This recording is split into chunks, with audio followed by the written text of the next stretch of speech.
Hello everyone, welcome and welcome back to my channel. चलिए शुरू करते हैं आज का पार्ट। लास्ट पार्ट में हमने देखा था कि लंजा विंग को ब्राइडल स्टाइल में उठा के उनके पैलेस में लेकर गया।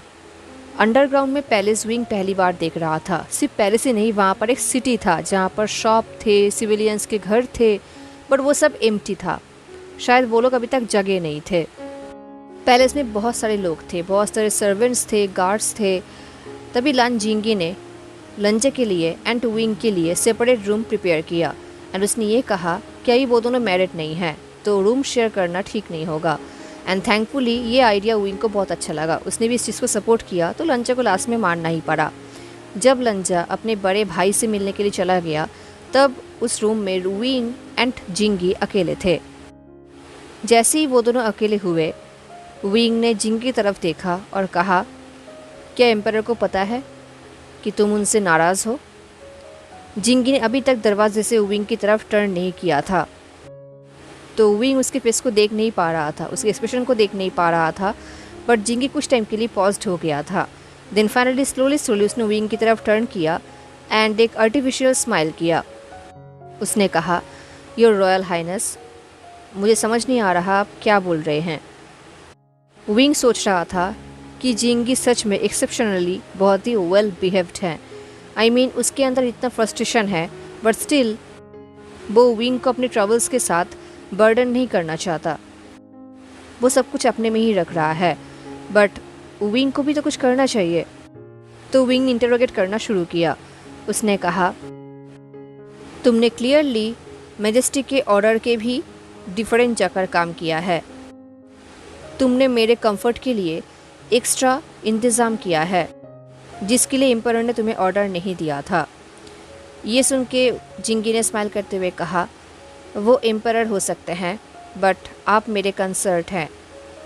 विंग सोच रहा था ये लड़का मर जाएगा बट फिर भी ये नहीं मानेगा कि उसने एम्पायर के ऑर्डर को ठुकराया है। कितना वेल ट्रेंड है। तो विंग ने फिर से ट्राई किया क्योंकि वो भी स्टबर्न है। विंग ने कहा, क्या तुम इसलिए गुस्सा हो क्योंकि तुम्हें ऐसे जगाया गया है, या फिर शायद तुम इसलिए गुस्सा हो क्योंकि तुम्हें ज़बरदस्ती इमॉर्टलिटी दिया गया है। तभी जिंगी ने कहा, ऐसी बात नहीं है। इमॉर्टलिटी अचीव करने के लिए पहले मुझे डेथ को एक्सेप्ट करना पड़ेगा, वो भी खुद से। तो मैंने किया है एंड इमॉर्टलिटी के बिना मैं कहीं भी आपसे मिल नहीं पाता। विंग ने कहा, देन तुम इस शादी के अगेंस्ट हो। शायद तुम कहीं भी इस शादी को सपोर्ट नहीं करते थे। तभी जिंगी ने कहा, यह गलत बात है, ऐसी बात नहीं है योर हाइनेस। आपका हैप्पीनेस ही मेरा हैप्पीनेस है। ये सुन के विंग फ्रॉन्ट हो गया। विंग ने कहा, तो तुम मुझे नापसंद नहीं करते, तुम मुझे पसंद करते हो? जिंगी ने कहा, मैं आपको बहुत पसंद करता हूँ योर हाइनेस। विंग ने कहा, तो जितना तुम्हें मेरे साथ शेयर किया है उससे मुझे ऐसा लग रहा है कि तुम मेरे एंड एम्पायर के एंगेजमेंट को सपोर्ट करते हो। जिंगी ने कहा, of course your highness, his majesty बहुत अच्छे इंसान है, तो मैं नेचुरली आप दोनों के एंगेजमेंट को सपोर्ट करता हूँ क्योंकि आप दोनों एक दूसरे के साथ बहुत हैप्पी थे एंड आपके पूरे ज़िंदगी आपको सपोर्ट करना मेरे लिए बहुत ही बड़ा ऑनर होगा। एंड विंग को वो आंसर मिल गया जो विंग ढूंढ रहा था। विंग ने जिंगी की तरफ देखा और कहा, बट तुम्हें ऐसा करने का चांस नहीं मिला था। लान जिंगी, मुझे ऑनेस्टली बताओ, क्या तुम मेरे डेथ के लिए एम्पायर को ब्लेम करते हो? ये सुनते ही जिंगी बिल्कुल स्टील हो गया। विंग समझ गया कि उसने तीर को सही निशाने में लगाया है। जिंगी कोई आंसर नहीं दे पा रहा था, उसके पास कोई आंसर नहीं था। इस चीज़ को एडमिट करने का मतलब डेथ को एडमिट करना, या फिर शायद वो विंग के सामने एम्पायर को बदनाम नहीं करना चाहता था एंड उनके रीयूनियन को वो बिगाड़ना नहीं चाहता था। बट विंग को लंजे के ऊपर ट्रस्ट करने में ऑलरेडी बहुत तकलीफ हो रहा था क्योंकि वो अभी भी उससे मिला है एंड उसके बाद ही लंजन ने उसे किडनैप कर लिया है एंड इतने दूर लेकर आया है। अब तो विंग को और भी डाउट हो रहा था, चाहे कुछ भी क्यों ना हो जाए, विंग को लंचे के बारे में सब कुछ जानना ही होगा। तो विंग ने जिंग की तरफ देखा और कहा, लान जिंगी, सच बताना, क्या एम्परर मेरे लिए एक डेंजर है? ये सुनते ही जिंगी ने इमीडिएटली कहा, नहीं, बिल्कुल भी नहीं। वो खुद मर जाएगा, बट वो कहीं भी आपको हार्म नहीं करेगा। योर हाइनेस, आपको चिंता करने की बिल्कुल भी ज़रूरत नहीं है। एंड पता नहीं क्यों ये सुन के विंग को थोड़ा बहुत रिलीफ फील हो रहा था। तो विंग ने कहा, देन तुम मेरे डेथ के लिए उन्हें क्यों ब्लेम करते हो? ये सुन के जिंगी कुछ टाइम के लिए चुप था। उसे पता है कि वो विंग के क्वेश्चन को टाल नहीं सकता। तो जिंगी ने एडमिट करते हुए कहा, ये मेरा सेल्फिश रीज़न है। एम्परर का इम्पॉसिबल स्टैंडर्ड्स है। मैं उनके हर एक डिसीजन को एग्री नहीं करता, बट मैं ये समझता हूँ कि एम्परर जो कोई भी डिसीजन लेते हैं वो सब कुछ सोच समझ के ही लेते हैं। विंग समझ गया कि जिंगी अभी भी अपने रिस्पॉन्सिबिलिटी को विंग को नहीं दे रहा। वो अभी भी बहुत कुछ छुपा रहा है एंड सब कुछ अपने अंदर ही रख रहा है। विंग ने कहा, अगर मैं सच में वॉर में मारा गया था तो इसमें हम कुछ भी नहीं कर सकते, क्योंकि वॉर में डेथ होना तो नॉर्मल है ना लान जिंगी? तुम उस चीज़ को अपने आप के साथ हमेशा कैरी नहीं कर सकते जिसके ऊपर किसी का भी कंट्रोल नहीं है। अब जब मैं तुम्हें थोड़ा बहुत जान चुका हूँ, मैं समझ चुका हूँ कि तुम अपने आप को ब्लेम करते हो। ये सुन के जिंगी ने विंग की तरफ देखा। उसने कहा, योर रॉयल हाइनेस, आपका डेथ कभी भी नॉर्मल डेथ नहीं हो सकता। चाहे किसी का भी डेथ नॉर्मल डेथ क्यों ना हो, आपका नहीं हो सकता। ये सुन के विंग ने नॉर्मली हंसा और कहा, अच्छा, एंड मेरे में ऐसा क्या स्पेशल बात है जो ऐसा नहीं हो सकता? क्योंकि मैं स्टिल एक ह्यूमन बीइंग हूँ ना, मैं परफेक्ट तो नहीं हूँ। तभी जिंगी ने इमीडिएटली विंग के हाथ को पकड़ लिया फुल इमोशन के साथ। उसने कहा, योर हाइनेस, अब सच में बहुत ही स्पेशल है। आपका हार्ट बहुत प्योर है। आप सबके लिए काइंडनेस दिखाते हैं, आप सबके साथ काइंड है। आप कहीं भी खुद से किसी को हर्ट नहीं कर सकते।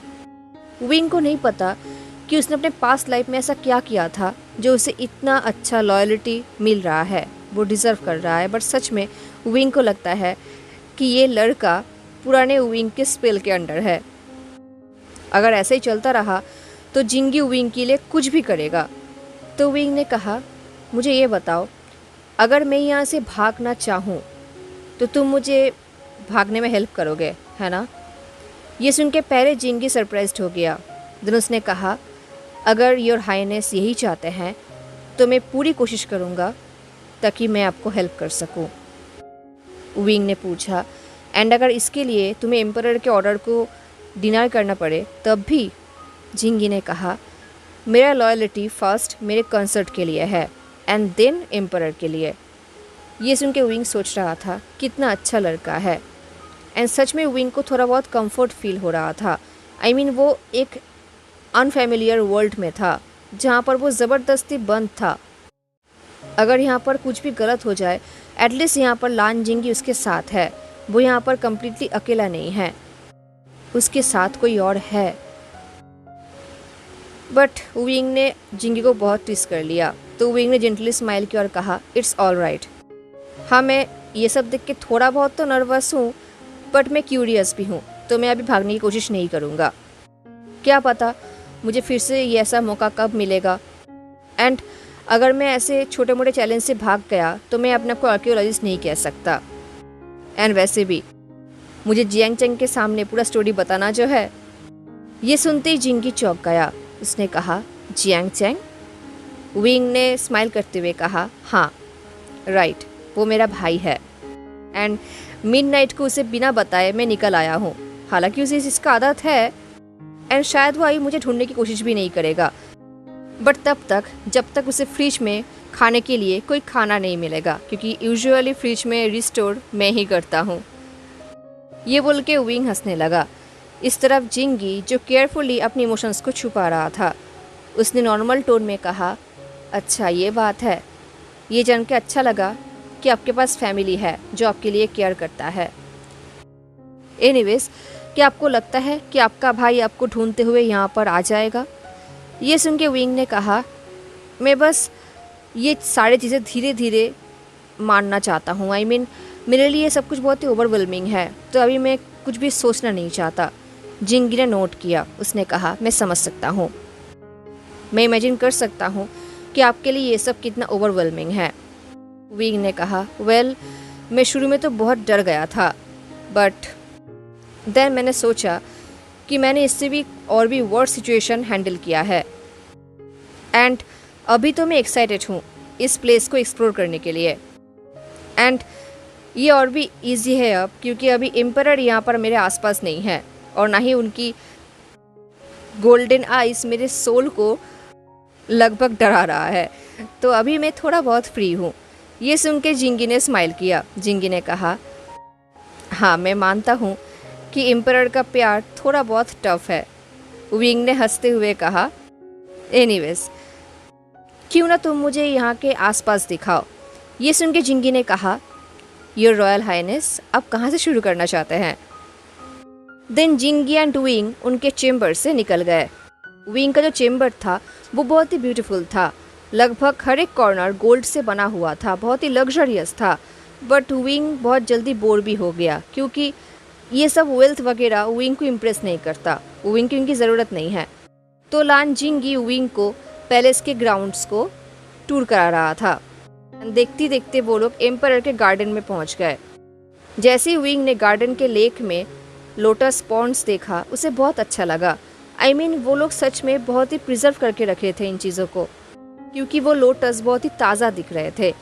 विंग पॉन्ड के सामने आकर बैठ गया।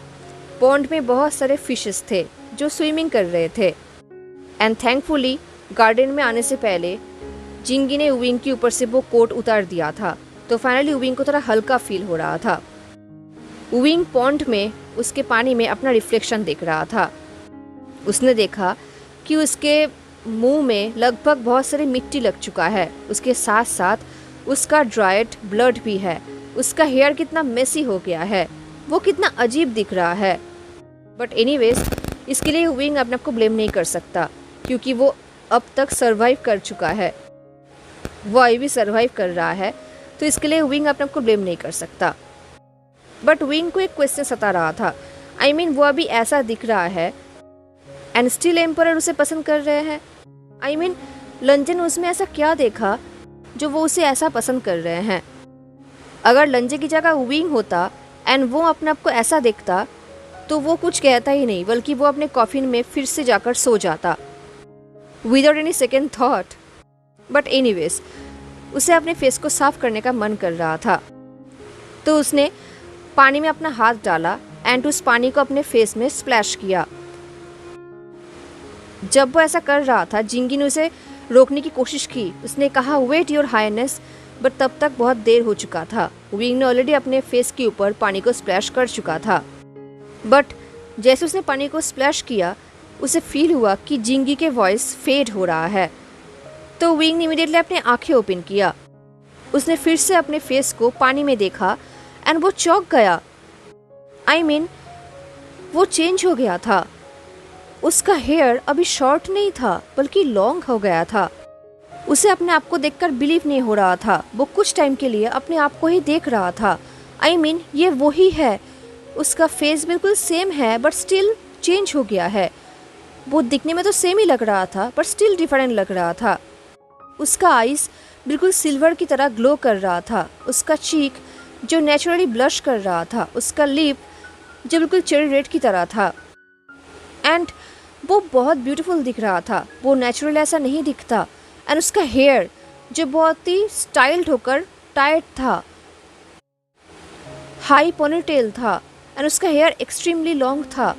एंड उसके बॉडी में बहुत सारे ज्वेलरीज थे, उसके नेक में, उसके हाथों में। एंड उसका जो कपड़ा था वो थोड़ा बहुत रिवीलिंग था। आई मीन उसके चेस्ट से लेकर उसके बेली तक बिल्कुल दिख रहा था। उसका चेस्ट, उसका बेली बिल्कुल एक्सपोज था। इनफैक्ट उसके बेली में भी एक रिंग था। ऐसे ड्रेसअप देख के लग रहा है कि उसने किसी पुराने ज़माने का ड्रेसअप किया है। तभी विंग को याद आया कि लंजा भी तो ऐसे ही ड्रेस पहना हुआ था ना, उसके बॉडी में भी इतने सारे ज्वेलरीज थे। एनीवेज विंग एक प्रिंस की तरह दिख रहा था। उसे कुछ समझ नहीं आ रहा था कि हो क्या रहा है। उसने पीछे मुड़ा जिंगी से पूछने के लिए बट पीछे जिंगी नहीं था। इनफैक्ट उस गार्डन में जब वो आया था तब कोई भी फ्लावर्स नहीं था सिवाय लोटस के, बट अभी गार्डन में बहुत सारे फ्लावर्स थे, गार्डन जैसे खिल रहा था। एंड इनफैक्ट स्काई का कलर भी चेंज हो गया था, स्काई बिल्कुल ब्लू था एंड आसपास जिंगी कहीं पर भी नहीं था। ये देख के विंग सडनली बिल्कुल चौंक गया, उसका हार्ट बीट फास्ट हो गया। वो सोच रहा था नहीं, ये नहीं हो सकता, ये इम्पॉसिबल है, ये कैसे हो सकता है। विंग हेल्प के लिए किसी को ढूंढ रहा था बट आसपास कोई भी नहीं था। तब उसे दूर से किसी इंसान को आते हुए देखा, बट वो इंसान भी उसके लिए फैमिलियर नहीं लग रहा था क्योंकि वो बहुत दूर था, वो उसके फेस को नहीं देख पा रहा था। बट उसे देखा कि जब उस इंसान ने विंग को देखा तब वो चौंक नहीं गया, बल्कि वो नॉर्मली उसकी तरफ आ रहा था। ये देख के विंग ने अपने आप को फिर से पानी में देखा एंड तब उसे रियलाइज हुआ कि अभी उसका हाइट भी लंबा हो चुका है, उसका बॉडी भी मस्क्यूलर हो गया है। इसका मतलब ये उसका बॉडी नहीं है, ये उसके मॉडर्न वर्ल्ड का बॉडी नहीं है, ये तो एंशिएंट बॉडी है, वो एंशिएंट टाइम में आ गया है। What the hell, I mean ये विंग सच में बहुत ही अट्रैक्टिव लग रहा है। पास्ट का विंग सच में एक्सट्रीमली ब्यूटीफुल था। अब विंग को समझ आ रहा था कि एम्परर विंग के पीछे इतना पागल क्यों है, बट अब विंग को ये सोच के बुरा लग रहा था कि अभी प्रेजेंट एम्परर को ऐसे नॉर्मल मॉडर्न विंग के साथ सेटल होना पड़ेगा। कितनी बुरी बात है। एनीवेज ये सोचते हुए उसने पीछे मुड़ा एंड तब तक एम्परर आई मीन लंज उसके सामने आ चुका था एंड वो एक्सट्रीमली हैंडसम दिख रहा था। उसे देख के लग रहा था कि वो यहाँ पर दौड़ते हुए आया है एंड थैंकफुली अभी विंग का हाइट बढ़ चुका था, तो अभी उसे लंजा को ऊंचा होकर नहीं देखना पड़ रहा था, उसके नेक में दर्द नहीं हो रहा था। अभी वो लगभग लंजा के जैसे सेम हाइट में था, सिर्फ कुछ ही इंचेस की डिफरेंस था। लंजा ने कहा विंग। लंजा के वॉइस सुन कैसा लग रहा था जैसे कि वो अभी के अभी अपने घुटनों में बैठ जाएगा एंड विंग को प्रपोज करेगा। क्या लंजा हमेशा से ही विंग को ऐसे ही पुकारता था? आई मीन जिस तरीके से लंजा उसे पुकार रहा था, जैसे बिहेव कर रहा था, अगर कोई आउटसाइडर भी होता तब भी वो ये देख के समझ जाता कि लंजा विंग को कितना प्यार करता है। एंड कहीं ना कहीं अभी विंग को थोड़ा एम्बेरेस फील हो रहा था। लंजा के पीछे कुछ सर्वेंट्स भी थे बट वो लोग उन दोनों को देख नहीं रहे थे, बट उन्हें देख के लग रहा था कि वो लोग इस चीज़ को एंजॉय कर रहे हैं। एनीवेज तभी लंजा ने अपने नेटिव एंशिएंट लैंग्वेज में बात करना शुरू किया, वही लैंग्वेज जिसके बारे में विंग को कुछ भी नहीं पता, बट सरप्राइजिंगली विंग लंजा के हर एक वर्ड्स को समझ पा रहा था। आई मीन उसने कभी ये लैंग्वेज सीखा नहीं था बट फिर भी वो इसे समझ पा रहा था। लंजा एंशिएंट लैंग्वेज में बोल रहा था, तुमने यहाँ पर आने से पहले मुझे इन्फॉर्म क्यों नहीं किया, तो फिर मैं तुम्हारे लिए नेसेसरी प्रिपरेशन ले रखता। ये सर्वेंट्स तुम्हारे लिए तुम्हारा चेम्बर प्रिपेयर कर देंगे एंड 3 दिन के बाद एक सेरेमनी होने वाला है। ये सेरेमनी 3 दिन एंड 3 रात के लिए होगा। बहुत दिनों बाद तुम मिलने के लिए आए हो, तुम्हारे आने की वजह से फिर से ये किंगडम खुश हो उठा। ये देख के विंग सोच रहा था सच में लंजा बहुत जेंटलमैन है। वो ये सब बोल तो रहा था पर उसका आइज सिर्फ विंग के आइज में था। सच में वो कितना रोमांटिक है। बट एनीवेज विंग को समझ नहीं आ रहा था कि वो टाइम ट्रैवल करके कितना पीछे आ गया है। आई मीन वो किस टाइम में आ गया है एंड उसे ये समझ नहीं आ रहा था कि ये सारे वियर्ड चीज़ें उसके साथ आज ही क्यों हो रहा है, एक के बाद एक। आई मीन विंग को ठीक से समझने का मौका तक नहीं मिल रहा। उस पॉन्ड में ऐसा क्या था जो विंग ऐसे पुराने टाइम में आ गया। पहले उसने एक एंशिएंट रेस को जगाया है एंड अब वो टाइम ट्रैवल करके पुराने ज़माने में वापस आ गया है। क्या विंग यूनिवर्स के सामने कर्जदार है जो उसे ऐसा पे करना पड़ रहा है? एनीवेज विंग को समझ नहीं आ रहा था कि उसे क्या कहना चाहिए, तो उसने पूछा, वैसे हम लास्ट टाइम कब मिले थे, कितने दिन पहले? विंग को लगा अभी यही क्वेश्चन पूछना सही रहेगा तो लंजा को डाउट नहीं होगा। तो लंजा ने रिग्रेटफुली शाई की और कहा, हम लास्ट तब मिले थे जब हम 16 साल के थे।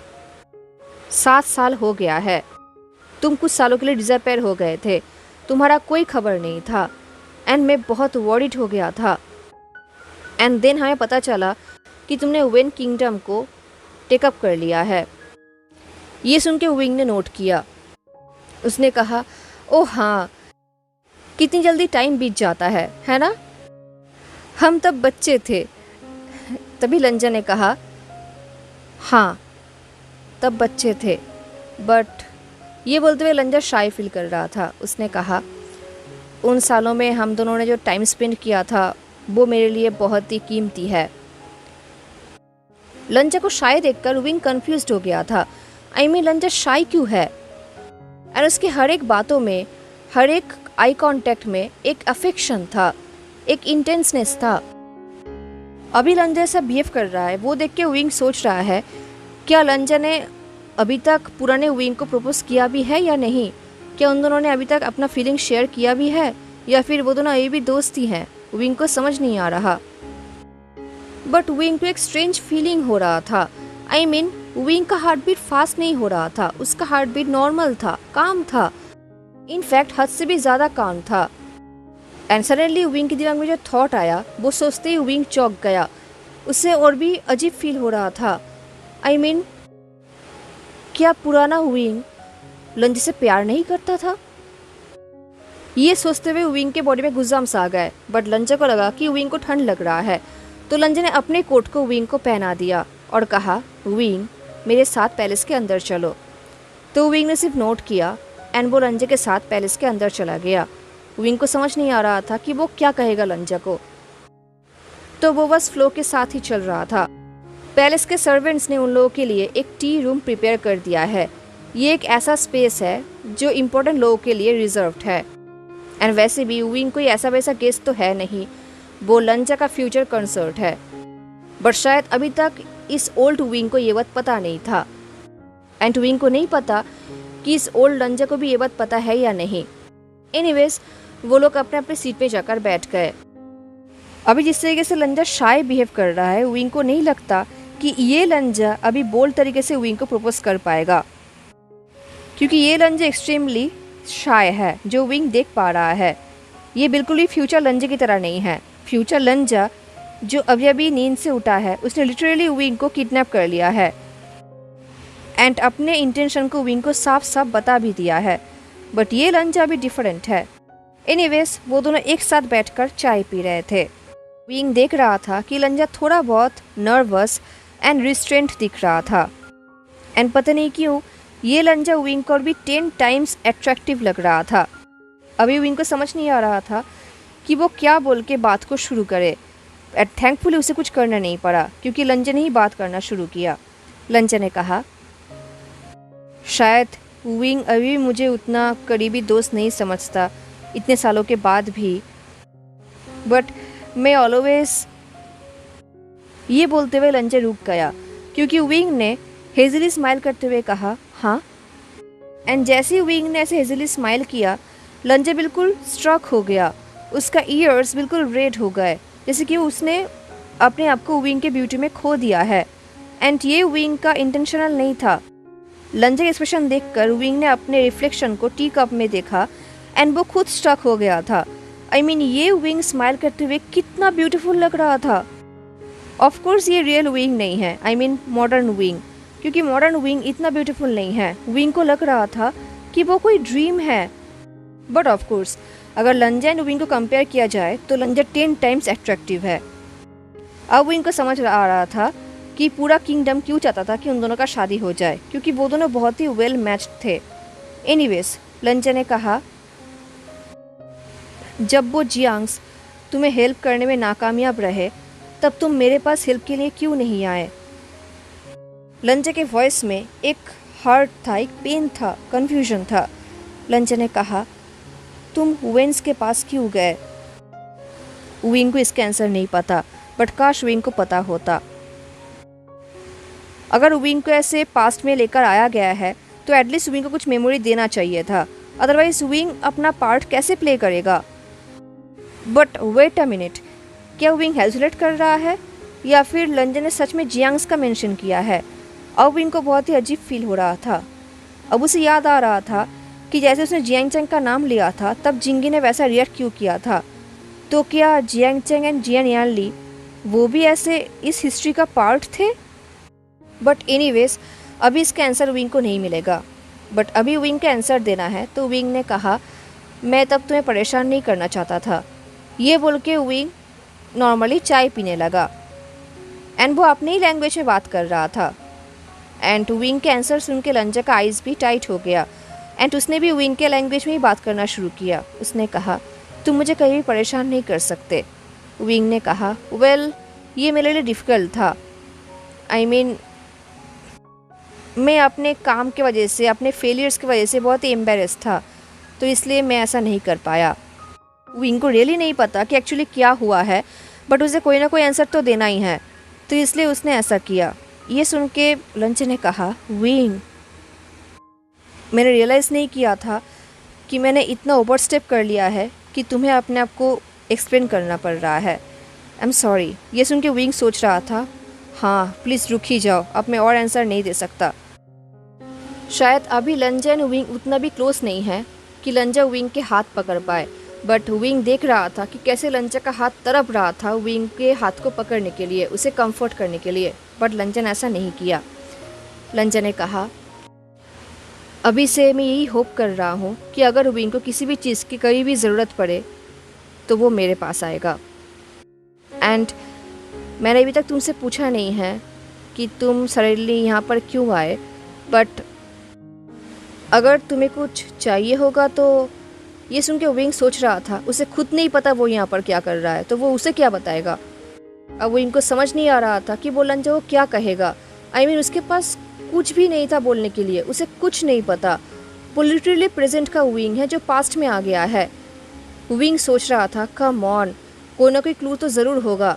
आई मीन अगर वो पास्ट में आ गया है तो कुछ ना कुछ तो सोच के ही आया होगा ना, यूनिवर्स ने कुछ ना कुछ तो हेल्प किया होगा। तो विंग डेस्परेटली अपने ही कपड़ों में, जैसे कि अपने स्लीव्स में, ऐसे हर जगह पर कुछ ढूंढने लगा। कभी अपने चेस्ट में, कभी अपनी बेली में, वो हर जगह क्लू ढूंढने लगा। एंड जैसे ही लंजा ने देखा कि विंग अपने हाथों को अपने बॉडी में ऐसे फिरा रहा है, उसने शाई फील किया एंड अपने आइज़ को टर्न कर लिया विंग को प्रिवेसी देने के लिए। एंड इसके लिए विंग थैंकफुल है। वो और भी डेस्परेटली अपने कपड़ों में कुछ ढूंढ रहा था एंड फाइनली उसके चेस्ट के लेफ्ट के कॉर्नर में उसे एक पेपर मिला जो रोल किया हुआ था। एंड विंग को बहुत ही होपफुल फील हो रहा था। उसने उस पेपर को निकाला एंड टेबल के नीचे उसने उसे ओपन किया। वो पहले खुश हो गया था कि फाइनली उसके पास कोई क्लू है, बट जैसे उसने पेपर को पढ़ा उसका स्माइल गायब हो गया। वहाँ पर लिखा हुआ था, इंपीरियल कोर्ट में घुस जाओ, एम्परर्स के हर एक सीक्रेट को अनकवर करो, हमारा एक एजेंट तुमसे हर फोर्टनाइट को मिलने के लिए आएगा, इस मिशन में फेल मत होना। एंड देन उस पेपर के नीचे वेन क्लैन का ब्रांड स्टैम्प था। ये सुन के विंग सोच रहा था, are you kidding me, past का विंग एक स्पाई था। विंग ने उस पेपर को मुट्ठी में जकड़ लिया एंड इमीडिएटली अपने अंदर छुपा लिया, इससे पहले लंजा उसे देख ले। विंग को याद आ रहा था कि फ्यूचर के लंजा ने एक वॉर का मेंशन किया था, तो इसका मतलब क्या लंजा को पता चल गया था कि पास्ट का विंग एक एजेंट है एंड इसके लिए वॉर हुआ था।